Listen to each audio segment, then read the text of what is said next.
Assalomu alaykum qadrli kitobxonlar.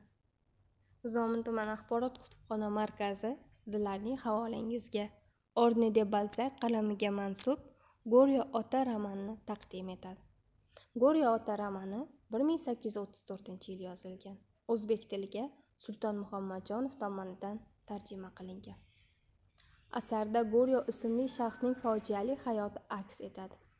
Adib birgina oila misolida butun fransuz jamiyatining chirkinligi, odamlar pul uchun, obro', mansab uchun hech narsadan qaytmasliklarini, ular uchun oilaning hech qanday ahamiyati yo'q ekanini ko'rsatib bergan. Go'ryo ota sobiq tadbirkor, sarmoyador shaxs.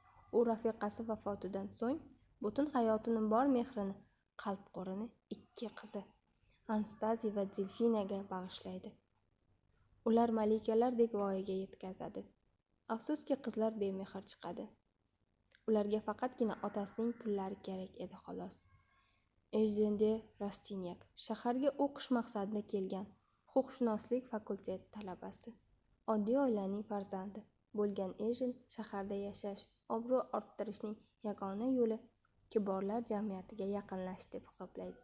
Shu sabab o'zining uzoq qarindoshi Debosyan xonimdan maslahat oladi. Ejen endi Go'ryo otaning boy, badavlat qizlari bilan tanishadi. Go'ryo otaning qizi ekanini keyinchalik bilib qoladi. Lekin ko'zini mol-dunyo ko'r qilgan, qanday qilib bo'lmasin boyish orzusida bo'lgan yigitcha bu ikkala bemehr qizning harakatlarini ko'rib afsuslanadi. Har ikki qiz ham oilali, farzandlari bor. Lekin shunga qaramay, ular turli ballarga borishni, maishat qilishni, qimmatbaho taqinchoqlar taqishni, ma'shuqalar bilan qimor o'ynashni sevadilar. Ma'shuqalardan ajralib qolmaslik uchun bor budini berishga tayyorlar. Ularning barcha qarzlarini sho'rlik Go'ryo ota to'laydi. O'zi bir xaroba uyda ijarada tursa-da, qizlari uchun eng oxirgi pullarni ham berishga rozi. Muhimi bir on bo'lsa ham qizlarini ko'rishni istaydi, lekin qizlari otasidan or qiladi. Ko'cha-kuyda u bilan ko'rishishni yoqtirishmaydi. Ammo boshlariga tashvish tushsa, darrov otasi yoniga borishadi. Mana qizlarining haqiqiy aksi. Ejen bu voqealarni ko'rib eziladi. Kasalmand otaga yordam beradi.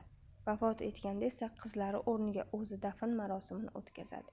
Bu nonko'r qizlar hatto otasi bir necha marta chaqirishiga qaramasdan o'limi oldidan bir marta ham ko'rishga kelmaydi. Dafn marosimiga esa xizmatkorlarni jo'natishadi.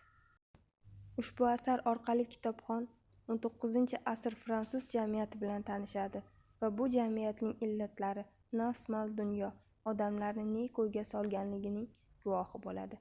Asarda oilalarning barbod bo'layotgani, ming yillik qadriyatlar so'nayotgani ta'sirli tarzda yoritilgan.